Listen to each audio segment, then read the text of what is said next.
तो मैम हमने laser treatment के बारे में सुना है, तो किस किस काम में आता है वो? बहुत सारे लेज़र ट्रीटमेंट्स रहते हैं। हमेशा लेज़र ट्रीटमेंट करने के पहले हमें ये ध्यान देना चाहिए कि लेज़र कौन कर रहा है।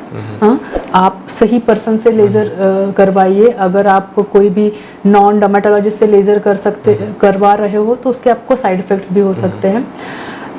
लेज़र के पैरामीटर्स और लेज़र का डिवाइस कौन सा है ये भी देखना ज़रूरी होता है। आपका लेज़र FDA से अप्रूवल मिला है, उस लेज़र को, इस लेज़र ट्रीटमेंट को अप्रूवल मिला है, ये भी देखना ज़रूरी होता है। तो लेज़र ट्रीटमेंट्स बहुत सारी चीज़ों के लिए किए जाते हैं, जैसे अनवांटेड हेयर रिमूवल के लिए लेज़र ट्रीटमेंट किए जाते हैं, जो फुल बॉडी पे भी हो सकते हैं। लेकिन बहुत सारे महिलाओं में हार्मोनल इम्बैलेंस की वजह से उनके चेहरे पे, अपर लिप्स पे, चिन पे या गालों पे अनवांटेड हेयर आने लगते हैं, उसके लिए आप लेज़र ट्रीटमेंट करवा सकते हो। लेज़र ट्रीटमेंट के साथ ही साथ आपको ये भी देखना ज़रूरी होता है कि जो आपका हार्मोनल इम्बैलेंस है वो ट्रीट भी आप करना चाहिए। वो साइमल्टेनियसली आप लेज़र ट्रीटमेंट और हार्मोनल ट्रीटमेंट दोनों ले सकते हो। इसके साइड इफेक्ट्स कोई? लेज़र ट्रीटमेंट अगर आप FDA अप्रूव्ड डिवाइस से कर रहे हो, अच्छे प्रैक्टिशनर डर्मेटोलॉजिस्ट से कर रहे हो, तो आपको कोई साइड इफ़ेक्ट्स नहीं होंगे। लेकिन आपके डर्मेटोलॉजिस्ट हमेशा आपको पोस्ट लेज़र स्किन केयर आपको कुछ रूटीन बताएंगे। अगर वो आप ठीक से फॉलो कर रहे हो तो लेज़र ट्रीटमेंट के कोई साइड इफ़ेक्ट्स नहीं होते हैं। दूसरे लेज़र ट्रीटमेंट अवेलेबल होते हैं, जैसे आपको पिंपल्स की वजह से खड्डे आ गए हैं चेहरे पे, एक्ने स्कार्स आ गए हैं, चिकन पॉक्स स्कार्स आ गए हैं, या आपके स्किन में स्ट्रेच मार्क्स आ गए हैं खिंचाव की वजह से, ओबेसिटी की वजह से, या पोस्ट प्रेगनेंसी। तो इन सबको करेक्ट करने के लिए मार्केट में माइक्रोनीडलिंग रेडियो फ्रीक्वेंसी और CO2 लेज़र इस्तेमाल किया जाता है। और एक लेज़र होता है जिसे हम लेज़र फोटोफेशियल या ग्लो लेज़र भी बोलते हैं। बेसिकली ये क्यू स्विच लेज़र फोटोफेशियल रहता है, जिसमें NDR laser, Q switch NDR laser इस्तेमाल किया जाता है। तो आपके स्किन पे कोई भी दाग है तो उसको हटाने के लिए ये लेज़र इस्तेमाल किया सकता है। जैसे आपको अगर बहुत सालों से टैन है जो क्रीम से नहीं हट रहा है, तो उसमें आप क्यू स्विच लेज़र करवा सकते हो। जैसे आपके फेस पे कोई फ्रेकल्स है, ब्राउन स्पॉट्स है जो बहुत सालों से है, जो धूप में जाने के बाद ज़्यादा डार्क दिखने लगते हैं, तो उसको हम लेज़र ट्रीटमेंट से रिमूव कर सकते हैं। या बहुत महिलाओं में मेलाज़्मा दिखाई देता है, जो गालों में दिखाई देता है, उसको भी हम लेज़र ट्रीटमेंट से सही कर सकते हैं। जी मैम। तो हेयर ट्रांसप्लांट का उपयोग कहाँ होना चाहिए? हेयर ट्रांसप्लांट यूजुअली हम एंड्रोजेनिक एलोपेशिया में करते हैं। एंड्रोजेनिक एलोपेशिया ये मेल पैटर्न एलोपेशिया होता है, जिसमें पहले तो बाल बाय टेम्पोरल एरिया से झड़ने लगते हैं, आपका हेयर लाइन पीछे जाने लगता है, और बाद में क्राउन एरिया में, पीछे के एरिया में भी हेयर की डेंसिटी कम होने लगती है।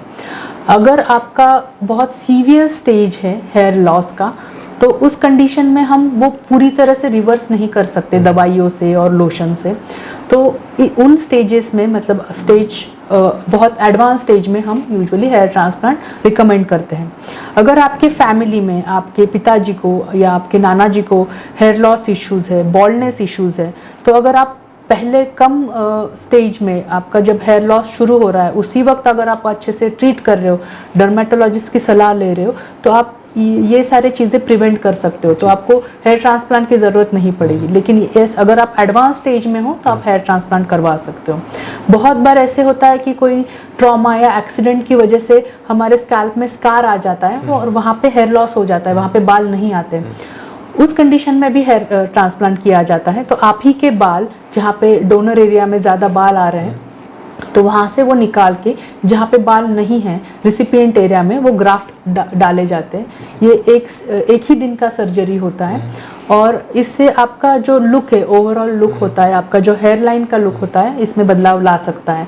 तो आपको 10 साल यंग आपको हेयर लाइन मिल सकता है हेयर ट्रांसप्लांट की वजह से।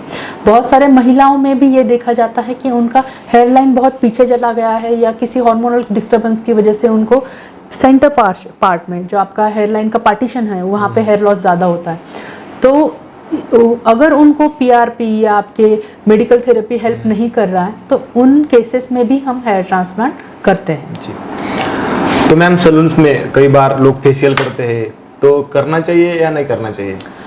सैलून्स में आजकल बहुत सारे ट्रीटमेंट शुरू हो गए हैं, कॉस्मेटिक ट्रीटमेंट शुरू हो गए हैं। मैंने सुना है सैलून्स में लेज़र शुरू हो गए हैं, हेयर ट्रांसप्लांट या PRP के, डर्मा रोलर के इंजेक्शन शुरू हो गए हैं। तो आप हमेशा ये देखिए कि आप कौन सा ट्रीटमेंट ले रहे हो, ये ट्रीटमेंट कहाँ से करवाना ज़रूरी है। अगर आप सिर्फ फेशियल ले रहे हो तो आपके स्किन को वो सूट हो रहा है कि नहीं, कि कोई कौन सा प्रोडक्ट इस्तेमाल हो रहा है।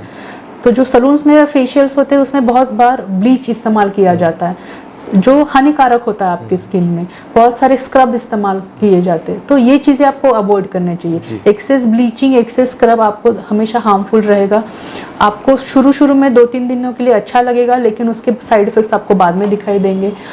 कोई भी फेशियल करने के बाद आपको आफ्टर केयर देखना भी ज़रूरी है, कैसे आपका मॉइस्चराइजर सनस्क्रीन आप इस्तेमाल कर रहे हो कि नहीं, वो देखना ज़रूरी है।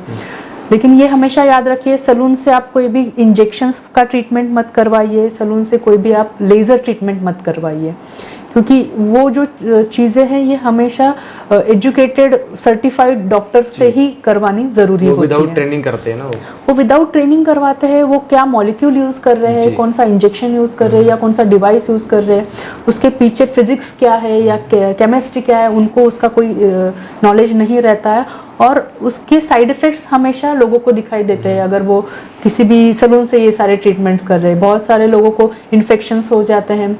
बहुत सारे लोग हेयर ट्रांसप्लांट भी ऐसे सेंटर से करवाते हैं कि जहाँ पे सर्जन्स नहीं रहते, प्लास्टिक सर्जन या डर्मेटोलॉजिस्ट नहीं रहते, और वहाँ से हेयर ट्रांसप्लांट करवाने के बाद उनको बाद में साइड इफ़ेक्ट्स नज़र आने लगते हैं। उनके ग्राफ्ट ज़्यादा वेस्ट हो जाते हैं। अगर आपके 100 बाल निकाले हैं और उसमें से 50 बाल वेस्ट चले गए तो आपका हेयर ट्रांसप्लांट का लुक उस तरह से नहीं आएगा। आपको इन्फेक्शन के चांसेस बढ़ जाते हैं। हेयर ट्रांसप्लांट एक प्रॉपर ओटी सेटअप में होना चाहिए, जहाँ पे स्टैंड बाय एनेस्थेसिया अवेलेबल होना चाहिए। कोई अगर साइड इफेक्ट होता है, पेशेंट को कोई रिएक्शन आता है, तो ये सारी चीज़ें देख के ही आप आपके ट्रीटमेंट्स लीजिए। सलून से कौन सा ट्रीटमेंट लेना सही है और कौन सा ट्रीटमेंट लेना गलत है, ये आप खुद सोचिए और फिर इसका वजह ये भी हो सकता है ना कि डर्मेटोलॉजिस्ट के पास जाते हैं तो उनके प्रोडक्ट्स बहुत एक्सपेंसिव होते हैं और उनके यहाँ थोड़े कम पैसे में उनको ट्रीटमेंट मिलती है। नहीं, ये तो मिथ है, ये तो झूठ है। ऐसे तो नहीं होता है कि डर्मेटोलॉजिस्ट, अगर आपको कोई स्किन कंडीशन है तो आप डेफिनेटली डर्मेटोलॉजिस्ट के पास जाइए, क्योंकि सलून वाले लोग उसको ट्रीट नहीं कर पाएंगे। आपको अगर कोई मेडिसिन की ज़रूरत है तो डेफिनेटली आप कंसल्ट कीजिए, प्रिस्क्रिप्शन के हिसाब से मेडिसिन खरीदिए। इतने एक्सपेंसिव क्यों रहते हैं वो प्रोडक्ट्स? नहीं, डर्मेटोलॉजिस्ट के प्रोडक्ट्स एक्सपेंसिव नहीं रहते हैं, ये गलत सोच है आपकी। मार्केट में बहुत सारे प्रोडक्ट्स अवेलेबल होते हैं। आप अगर सही इस्तेमाल कर रहे हो प्रोडक्ट्स, आप कॉस्ट देख के, इंग्रेडिएंट्स देख के इस्तेमाल कर रहे हो, तो हर प्रोडक्ट डर्मेटोलॉजिस्ट जो लिखते हैं वो एक्सपेंसिव नहीं रहता है। इनफैक्ट जो आप शैम्पूज और कंडीशनर्स और बाकी प्रोडक्ट्स सलून से जो हेयर सीरम्स खरीद रहे हो, उसका कॉस्ट और उसमें जो इस्तेमाल किए गए हैं एक्टिव इंग्रेडिएंट्स, उसके अगर आप कंपेयर करते हो, जो डर्मेटोलॉजिस्ट आपको लिख रहे हैं उसका कॉस्ट और उसके एक्टिव इंग्रेडिएंट्स जो उसमें इस्तेमाल किए हैं, तो आपको यही दिखाई देगा कि आपको जो बेनिफिट मिल रहा है एक्टिव इंग्रेडिएंट्स से, वो डर्मेटोलॉजिस्ट के प्रिस्क्राइब प्रोडक्ट से ज़्यादा मिलेगा।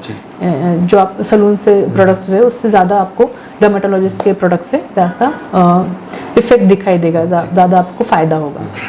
तो धन्यवाद मैम, आपने आपका अनमोल समय दिया हमें। Thank you so much. जी धन्यवाद।